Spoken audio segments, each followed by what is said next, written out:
Isa namang magandang araw para matuto. Welcome back sa YouTube or sa Facebook page.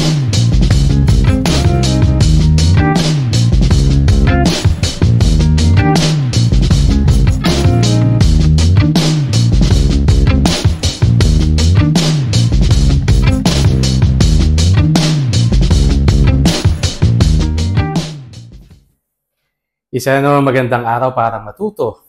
Welcome back sa YouTube channel natin or sa Facebook kung sa Facebook mo ito pinapanood. Ako po si Architect Ed.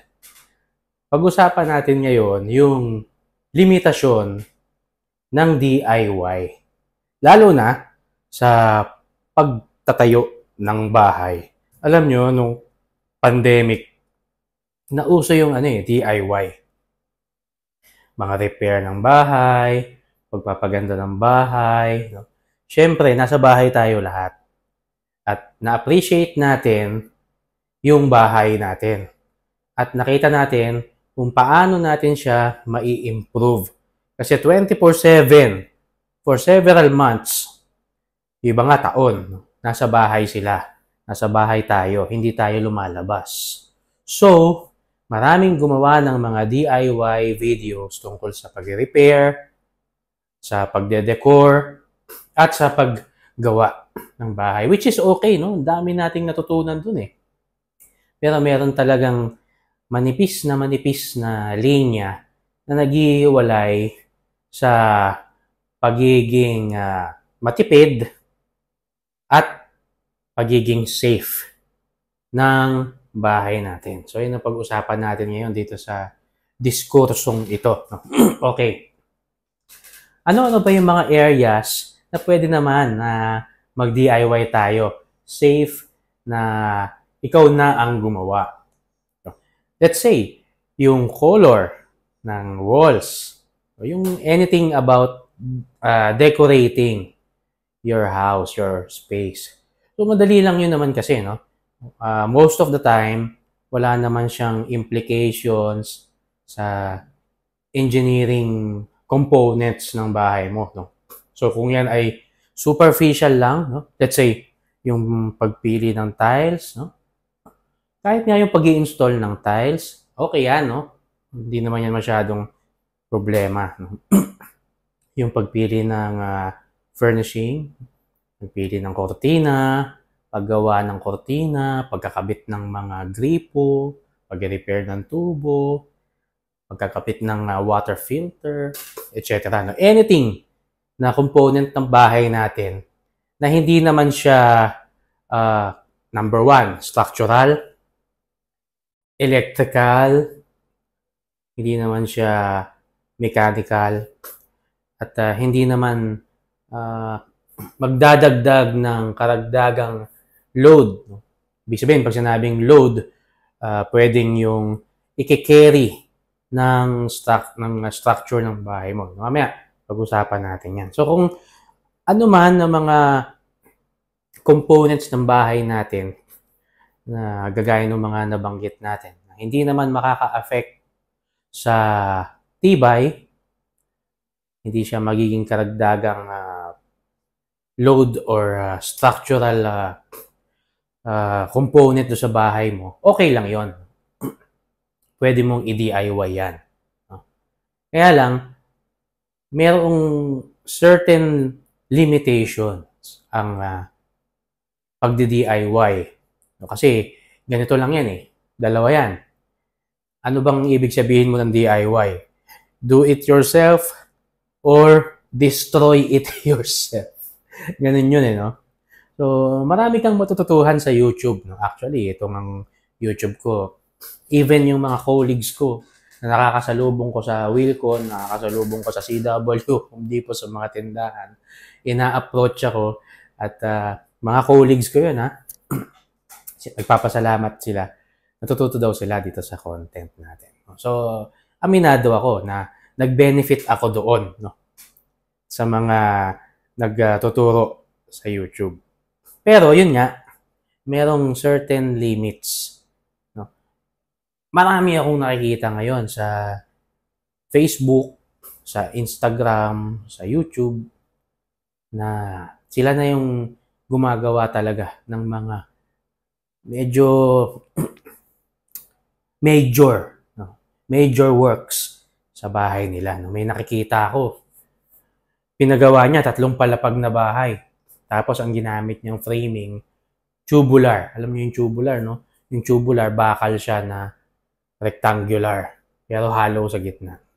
So, siguro, kumuha lang siya ng welder, tapos pinagdugtong-dugtong nila hanggang sa makabuo sila ng 3 floors. Hindi ko na ipopost yung mga picture kasi baka may magalit pa yung mga may-ari ng mga picture na yun kasi titira natin sila. Meron naman, oo nga, sementado yung bahay nila. Pero walang nag-engineer, walang professionals na nag-design. Tandaan ninyo, hindi ko mo bakal yung ginamit nyo sa bahay nyo. Hindi ko mo konkreto yan, matibay na yan.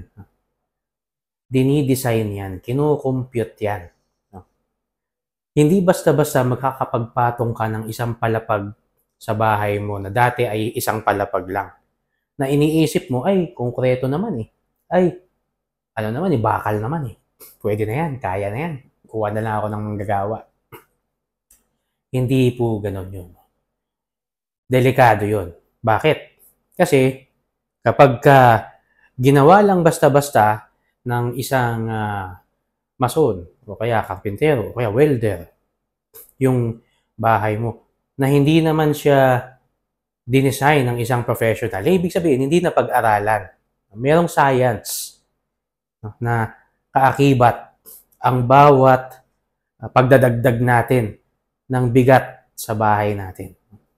Kasi, baka yung bahay natin, nakadesenyo lang siya para maging isang palapag. Ibig sabihin, yung pundasyon niya, pang isang palapag lang. Kung papatungan mo ng isa pang palapag, kahit lightweight lang yan, dagdag na bigat yon na bubuhatin ng pundasyon, bubuhatin ng lupa, bubuhatin ng mga pader. Paano kung hindi nga yun ang disenyo? Magfe-fail siya. O baka yung katwiran nyo, ba't ang dami nga dyan yung mga nag-i-squat lang, ang bahay nila, 4 na palapag pa nga, puro plywood lang. Hindi yun sapat na dahilan, no? Para sabihin natin na safe na yung ginawa natin. Hindi pa dumarating yung oras nila. Hindi pa dumarating yung tamang bagyo. Hindi pa dumarating yung tamang lindol para pabagsakin yung mga bahay nila. Pero, check yun. Magigiba yun. Kaya sabi ko sa inyo, pag dumating yung the big one, yung mga bahay na yun, magigiba. So, wag ka nang sumali pa doon sa mga uhukayin natin at ililigtas. No? May mga certain na mga activities na pwede mong ipa-DIY. Kaya nung binanggit ko kanina, hindi lahat. So, para makapagtipid ka ng tama, no, pwede ka naman mag-DIY na mayroong assistance ng professional. Paano? Budgetan mo. Kumuha ka ng architect na mag-design, gagawa ng plano. Pagkatapos, yung plano na yon, ang usapan nyo, design only. So, yung mga component ng bahay mo na architectural, structural, at saka yung architectural, lahat yan, dinesign. So, safe yan. Pinag-aralan. Ngayon, kumuha ka ng building permit, ipasignify mo sa kanila yung mga forms ng building permit hanggang sa makakuha ka ng building permit. Pagka nakakuha ka ng building permit, kuha ka na ng foreman. At tiyakin mo na yung foreman na yon, susundin niya yung plan. Para matiyak mo na susundin niya yung plan, pakiusapan mo yung architect. Architect, baka pwede mo naman bisibisitahin yung construction. Baka pwede mong kausapin yung foreman ko, bigyan mo ng instructions. No? Bibigyan na lang kita kung magkano yung sisingilin mo sa akin sa ganong services. So, makakatipid ka.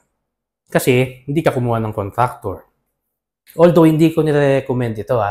Ito kasi yung pinaka-list na magagawa mo. Yung pinaka-list na magagawa mo para makapagtipid ka at maging ligtas yung design ng bahay mo. Hindi ko nire-recommenda na huwag ka kumuha ng contractor. Baka magalit sa akin yung, yung SIAP o yung mga kontratista. No? Pero let's face it, hindi lahat kayang kumuha ng contractor. Pero pwedeng kumuha ng arkitekto. Isama mo sa budget mo. Kuha ka ng architect para magdi-design, gagawa ng plano. Kasi yung architect, kasama niya na yung iba pang engineers. No? Si civil engineer, si electrical, tsaka si sanitary engineer. No? So, basta meron kang plano, nakakuha ka ng building permit, yan, safe na yan. Pwede ka nang kumuha ng isang foreman na trusted mo at yung professional na nag-design, either si architect man yan or si civil engineer na kasama doon sa design team, pwede mong kausapin para i-guide ka sa mga critical na mga activities. Ano ba yung mga critical na activities? Pwede siyang pumunta kapag number 1, pagkatapos ng excavation o ng paghukay. Tapos, bago ilatag yung mga bakal. Isipin mo, bibili ka ng maraming bakal kung reinforced concrete yung bahay mo. Bibili ka ng maraming bakal. Paano kung mali yung putol? O, then dami mong itatapon na bakal. Sinong makaka-determine kung tama yung putol ng mga bakal? Engineer, architect. Kasi babasahin nila yung plano. Yan. Alam din yan ng foreman. Basta yung foreman ay sumusunod sa plano. Sino magbabantay sa kanya? Hindi mo naman alam yun. Yung cutting list. Cutting list, ibig sabihin, yung mga tamang sukat ng putol ng bakal at tamang tupi. Hindi mo alam yun. Alam mo yun ng architect, alam mo yung engineer mo. Kaya, pwede mo silang kausapin. Sa ganong services, ma-assist ka nila para maitayo mo yung bahay mo at guided ka ng professionals. In effect, DIY pa rin yun. No? Semi, no? Hybrid. No? Bakit? Kasi wala kang contractor eh. So, pwede naman yun. No? Again, hindi ko nire-recommend. No? Pero, ginagawa naman yun ng mga may ingat na nagtitipid. So, balance natin. No? Mag-iingat tayo, magtitipid tayo, gawin nating magandang kombinasyon. No? Seamless na kombinasyon. No? Para yung pseudo DIY, no? Seemingly DIY pa rin. No? Makakatipid ka pa rin pero safe yung bahay mo. Okay. So again, hindi masama mag-DIY. Nasa tamang lugar lang. Maraming salamat po. Magkita-kita po tayo uli At sana i-share nyo sa iba itong content na ito kung alam niyo na magbe-benefit sila dito sa content natin. At kung hindi ka pa subscribed, okay lang, basta palagi ka manonood. Pero kung gusto mo na maging updated every time na may bago tayong content, hit mo yung subscribe, hit mo rin yung notification bell. Maraming salamat po. Hanggang sa muli. Ako po si Architect Ed. Bye!